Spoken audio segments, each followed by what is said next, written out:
Mic संभाल भी लिया। आपने मुझे मन की बात के 100वें एपिसोड पर बधाई दी है, लेकिन मैं सच्चे दिल से कहता हूं, दरअसल बधाई के पात्र तो आप सभी मन की बात के श्रोता है, हमारे देशवासी हैं। मन की बात कोटि कोटि भारतीयों के मन की बात है, उनकी भावनाओं का प्रकटीकरण है। साथियों, 3 अक्टूबर 2014 विजयादशमी का वो पर्व था और हम सब ने मिलकर विजयादशमी के दिन मन की बात की यात्रा शुरू की थी। विजयादशमी यानी बुराई पर अच्छाई की जीत का पर्व। मन की बात भी देशवासियों की अच्छाइयों का, सकारात्मकता का एक अनोखा पर्व बन गया है। एक ऐसा पर्व जो हर महीने आता है, जिसका इंतजार हम सभी को होता है। हम इसमें पॉजिटिविटी को सेलिब्रेट करते हैं, हम इसमें पीपल्स पार्टिसिपेशन को भी सेलिब्रेट करते हैं। कई बार यकीन नहीं होता कि मन की बात को इतने महीने और इतने साल गुजर गए। हर एपिसोड अपने आप में खास रहा। हर बार नए उदाहरणों की नवीनता, हर बार देशवासियों की नई सफलताओं का विस्तार। मन की बात में पूरे देश के कोने कोने से लोग जुड़े, हर आयु वर्ग के लोग जुड़े। बेटी बचाओ बेटी पढ़ाओ की बात हो, स्वच्छ भारत आंदोलन हो, खादी के प्रति प्रेम हो या प्रकृति की बात, आजादी का अमृत महोत्सव हो या फिर अमृत सरोवर की बात। मन की बात जिस विषय से जुड़ा वो जन आंदोलन बन गया और आप लोगों ने बना दिया। जब मैंने तत्कालीन अमेरिकी राष्ट्रपति बराक ओबामा के साथ साझा मन की बात की थी, तो इसकी चर्चा पूरे विश्व में हुई थी। साथियों, मन की बात मेरे लिए तो दूसरों के गुणों की पूजा करने की तरह ही रहा है। मेरे एक मार्गदर्शक थे, श्री लक्ष्मण राव जी इनामदार। हम उनको वकील साहब कहा करते थे। वो हमेशा कहते थे कि हमें दूसरों के गुणों की पूजा करनी चाहिए। सामने कोई भी हो, आपके साथ का हो, आपका विरोधी हो, हमें उसके अच्छे गुणों को जानने का, उनसे सीखने का प्रयास करना चाहिए। उनकी इस बात ने मुझे हमेशा प्रेरणा दी है। मन की बात दूसरों के गुणों से सीखने का बहुत बड़ा माध्यम बन गई है। मेरे प्यारे देशवासियों, इस कार्यक्रम ने मुझे कभी भी आपसे दूर नहीं होने दिया। मुझे याद है, जब मैं गुजरात का मुख्यमंत्री था तो वहां सामान्य जन से मिलना जुलना स्वाभाविक रूप से हो ही जाता था। मुख्यमंत्री का कामकाज और कार्यकाल ऐसा ही होता है, मिलने जुलने के अवसर बहुत मिलते रहते हैं। लेकिन 2014 में दिल्ली आने के बाद मैंने पाया कि यहाँ का जीवन तो बहुत ही अलग है।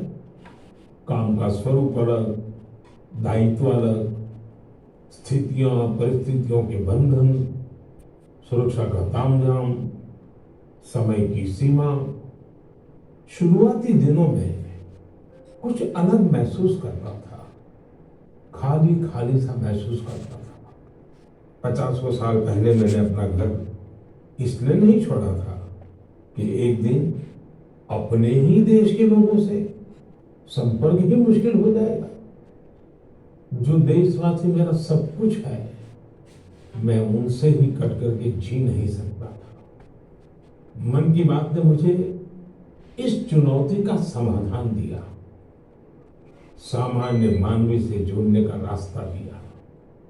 पदभार और प्रोटोकॉल व्यवस्था तक ही सीमित रहा और जनभाव, कोटि कोटि जनों के साथ मेरे भाव विश्व का अटूट अंग बन गया। हर महीने मैं देश के लोगों के हजारों संदेशों को पढ़ता हूँ। हर महीने में देशवासियों के एक से एक अद्भुत स्वरूप के दर्शन करता हूँ। मैं देशवासियों के त्याग की पराकाष्ठा को देखता हूँ, महसूस करता हूँ। मुझे लगता ही नहीं है कि मैं आपसे थोड़ा भी दूर हूँ। मेरे लिए मन की बात ये एक कार्यक्रम नहीं है। मेरे लिए एक आस्था, पूजा, व्रत है। जैसे लोग ईश्वर की पूजा करने जाते हैं तो प्रसाद की थाल लाते हैं, मेरे लिए मन की बात ईश्वर रूपी जनता जनार्दन के चरणों में प्रसाद की थाल की तरह है। मन की बात मेरे मन की आध्यात्मिक यात्रा बन गया है। मन की बात स्व से समष्टि की यात्रा है। मन की बात अहम से वयम की यात्रा है। यह तो मैं नहीं, तुम ही इसकी संस्कार साधना है। आप कल्पना करिए, मेरा कोई देशवासी 40-40 साल से निर्जन पहाड़ी और बंजर जमीन पर पेड़ लगा रहा है। कितने ही लोग 30-30 साल से जल संरक्षण के लिए बावड़ियां और तालाब बना रहे हैं, उसकी साफ सफाई कर रहे हैं। कोई 25-30 साल से निर्धन बच्चों को पढ़ा रहा है, कोई गरीबों की इलाज में मदद कर रहा है। कितनी ही बार मन की बात में इनका चित्र करते हुए मैं भावुक हो गया हूं। आकाशवाणी के साथियों को कितनी ही बार इसे फिर से रिकॉर्ड करना पड़ा है। आज पिछला कितना ही कुछ आंखों के सामने आए जा रहा है। देशवासियों के इन प्रयासों ने मुझे लगातार खुद को खपाने की प्रेरणा दी है। साथियों, मन की बात में जिन लोगों का हम जिक्र करते हैं वे सब हमारे हीरोज हैं, जिन्होंने इस कार्यक्रम को जीवंत बनाया है। आज जब हम 100वें एपिसोड के पड़ाव पर पहुंचे हैं तो मेरी ये भी इच्छा है कि हम एक बार फिर इन सारे हीरोज के पास जाकर उनकी यात्रा के बारे में जानें। आज हम कुछ साथियों से बात भी करने की कोशिश करेंगे। मेरे साथ जुड़ रहे हैं हरियाणा के भाई सुनील जगलान जी। सुनील जगलान जी का मेरे मन पर इतना प्रभाव इसलिए पड़ा क्योंकि हरियाणा में जेंडर रेशियो पर काफी चर्चा होती थी और मैंने भी बेटी बचाओ बेटी पढ़ाओ का अभियान हरियाणा से ही शुरू किया था। और इसी बीच जब सुनील जी के सेल्फी विद डॉटर कैंपेन पर मेरी नजर पड़ी तो मुझे बहुत अच्छा लगा। मैंने भी उनसे सीखा और इसे मन की बात में शामिल किया। देखते ही देखते सेल्फी विद डॉटर एक ग्लोबल कैंपेन में बदल गया और इसमें मुद्दा सेल्फी नहीं थी, टेक्नोलॉजी नहीं थी, इसमें डॉटर को, बेटी को प्रमुखता दी गई थी। जीवन में बेटी का स्थान कितना बड़ा होता है, इस अभियान से यह भी प्रकट हुआ। ऐसे ही अनेकों प्रयासों का परिणाम है कि आज हरियाणा में जेंडर रेशियो में सुधार आया है। आइए आज सुनील जी से ही कुछ गप मार लेते हैं। नमस्कार सुनील जी। नमस्कार सर, मेरी खुशी बहुत बढ़ गई है सर आपकी आवाज सुनकर। Sunil ji, selfie with daughter हर किसी को याद है। अब जब इसकी फिर चर्चा हो रही है तो आपको कैसा लग रहा है? प्रधानमंत्री जी, ये असल में आपने जो हमारे प्रदेश हरियाणा से पानीपत की चौथी लड़ाई बेटियों के चेहरे पे मुस्कुराहट लाने के लिए शुरू की थी, जिसे आपके नेतृत्व में पूरे देश ने जीतने की कोशिश की है, तो वाकई ये मेरे लिए और हर बेटी के पिता और बेटियों को चाहने वालों के लिए बहुत बड़ी बात है। सुनील जी, अब आपकी बिटिया कैसी है, आजकल क्या कर रही है? जी मेरी बेटिया नंदिनी और याचिका है। एक 7th क्लास में पढ़ रही है, एक 4th क्लास में पढ़ रही है और आपकी बड़ी प्रशंसक है। आपकी उन्होंने आपके लिए थैंक यू प्राइम मिनिस्टर करके अपने क्लासमेट जो है लेटर भी लिखवाए थे असल में। वाह वाह वाह वाह। अच्छा, बिटिया को आप मेरा और मन की बात के श्रोताओं का खूब सारा आशीर्वाद दीजिए। बहुत बहुत शुक्रिया जी, आपकी वजह से देश की बेटियों के चेहरे पे लगातार मुस्कान बढ़ रही है। बहुत बहुत धन्यवाद सुनील जी। जी शुक्रिया। साथियों, मुझे इस बात का बहुत संतोष है कि मन की बात में हमने देश की नारी शक्ति की सैकड़ों प्रेरणादायी गाथाओं का जिक्र किया है। चाहे हमारी सेना हो या फिर खेल जगत हो, मैंने जब भी महिलाओं की उपलब्धियों पर बात की है उसकी खूब प्रशंसा हुई है। जैसे हमने छत्तीसगढ़ के देउर गांव की महिलाओं की चर्चा की थी। ये महिलाएं स्वयं सहायता समूहों के जरिए गांव के चौराहों, सड़कों और मंदिरों की सफाई के लिए अभियान चलाती है। ऐसे ही तमिलनाडु की वो आदिवासी महिलाएं जिन्होंने हजारों इको फ्रेंडली टेराकोटा कप्स निर्यात किए, उनसे भी देश ने खूब प्रेरणा ली। तमिलनाडु में ही 20,000 महिलाओं ने साथ आकर वेल्लोर में नाग नदी को पुनर्जीवित किया था। ऐसे कितने ही अभियानों को हमारी नारी शक्ति ने नेतृत्व दिया है और मन की बात उनके प्रयासों को सामने लाने का मंच बना है। साथियों, अब हमारे साथ फोन लाइन पर एक और सज्जन मौजूद है। इनका नाम है मंजूर अहमद। मन की बात में जम्मू कश्मीर की पेंसिल स्लेट्स के बारे में बताते हुए मंजूर अहमद जी का जिक्र हुआ था। मंजूर जी, कैसे हैं आप? थैंक यू सर, बड़े अच्छे से है सर।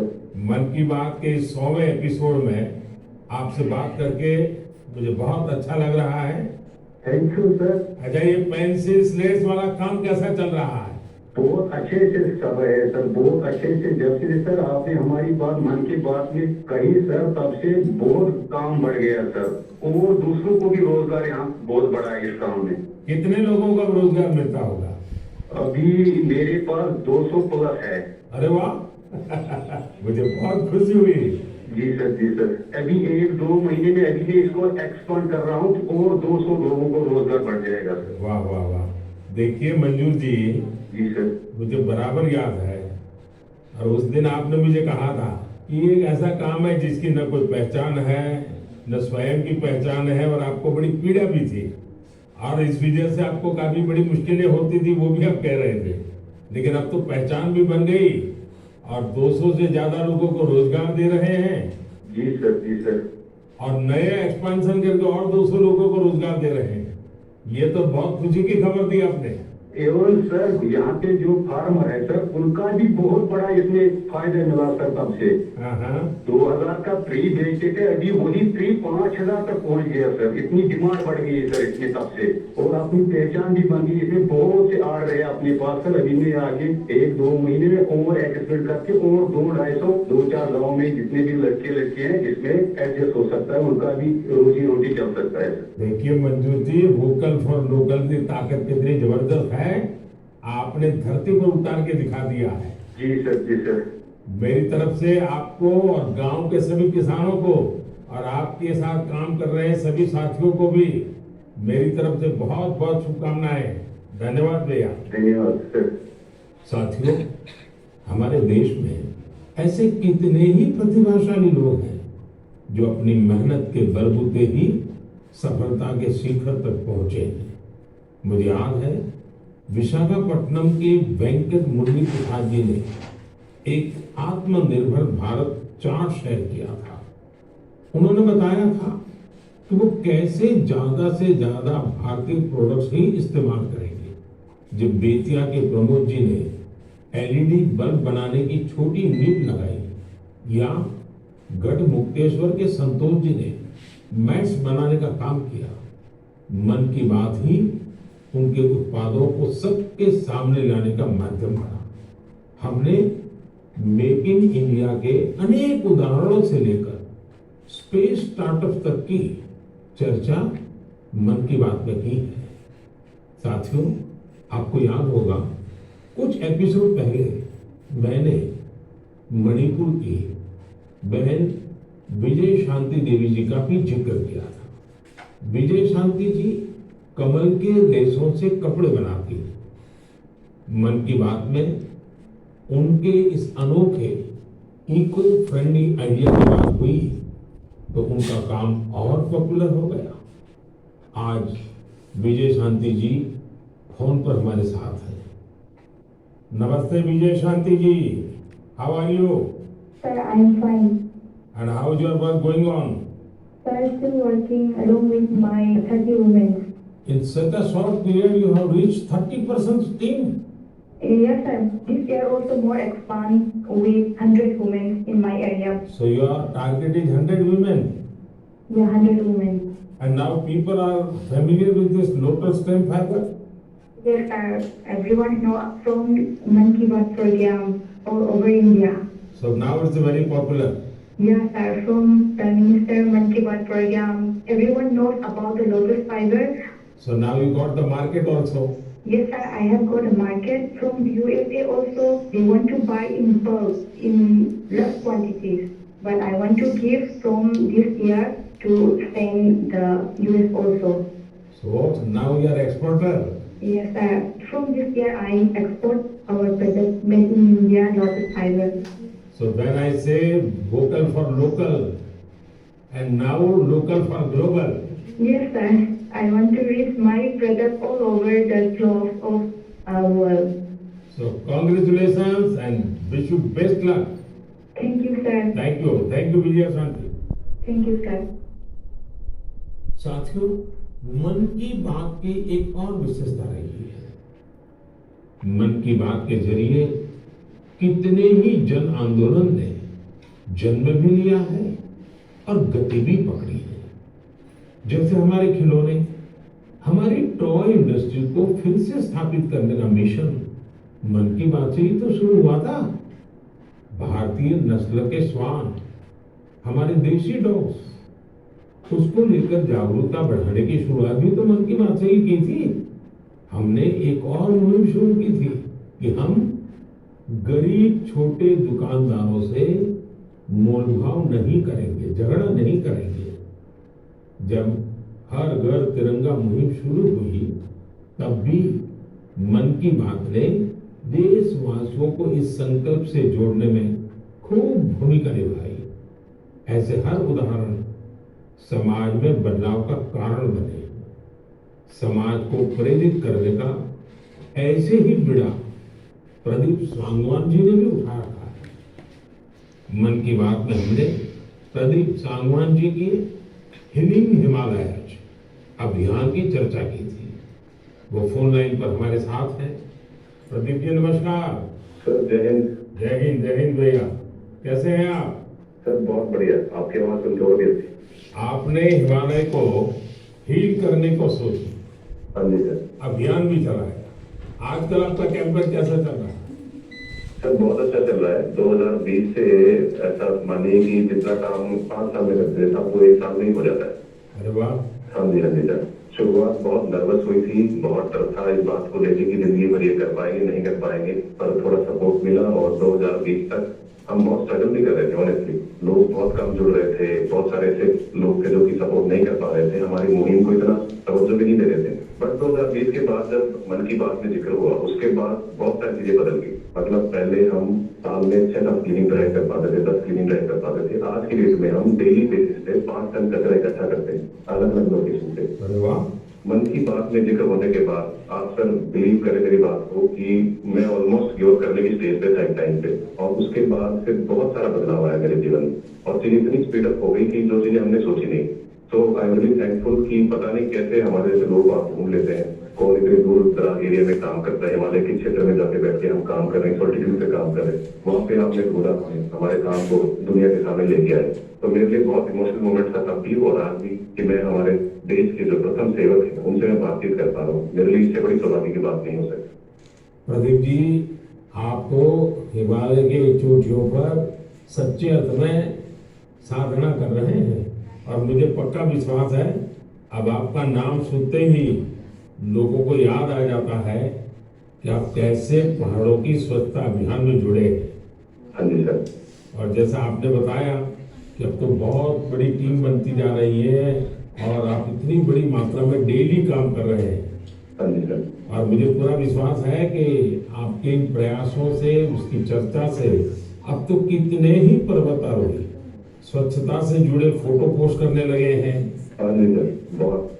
ये अच्छी बात है। आप जैसे साथियों के प्रयास के कारण waste is also a wealth, ये लोगों के दिमाग में अब स्थिर हो रहा है और पर्यावरण की भी रक्षा हो रही है। और हिमालय का जो हमारा गर्व है उसको संभालना, संवारना, वो सामान्य मानवी जुड़ रहा है। पृथ्वी जी, बहुत अच्छा लगा मुझे। बहुत बहुत धन्यवाद भैया। Thank you sir, thank you so much. जय हिंद। साथियों, आज देश में टूरिज्म बहुत तेजी से ग्रो कर रहा है। हमारे ये प्राकृतिक संसाधन हो, नदियां, पहाड़, तालाब या फिर हमारे तीर्थ स्थल हो, उन्हें साफ रखना बहुत जरूरी है। कि टूरिज्म इंडस्ट्री की बहुत मदद है। पर्यटन में स्वच्छता के साथ साथ हमने इनक्रेडिबल इंडिया मूवमेंट की भी कई बार चर्चा की। इस मूवमेंट से लोगों को पहली बार ऐसे कितनी जगहों के बारे में पता चला जो उनके आसपास ही थे। मैं हमेशा ही कहता हूँ कि हमें विदेशों में टूरिज्म पर जाने से पहले हमारे देश के कम से कम 15 टूरिस्ट डेस्टिनेशन पर जरूर जाना चाहिए। और यह डेस्टिनेशन जिस राज्य में आप रहते हैं वहां के नहीं होने चाहिए, आपके राज्य से बाहर किसी अन्य राज्य के होने चाहिए। ऐसे ही हमने स्वच्छ सियाचिन, सिंगल यूज प्लास्टिक और ई वेस्ट जैसे गंभीर विषयों पर भी लगातार बात की है। आज पूरी दुनिया पर्यावरण के जिस इशू को लेकर इतना परेशान है, उसके समाधान में मन की बात का ये प्रयास बहुत अहम है। साथियों, मन की बात को लेकर मुझे इस बार एक और खास संदेश यूनेस्को की डीजी ऑद्रे ऑजुले का आया है। उन्होंने सभी देशवासियों को 100 एपिसोड की इस शानदार जर्नी के लिए शुभकामनाएं दी। साथ ही उन्होंने कुछ सवाल भी पूछे हैं। आइए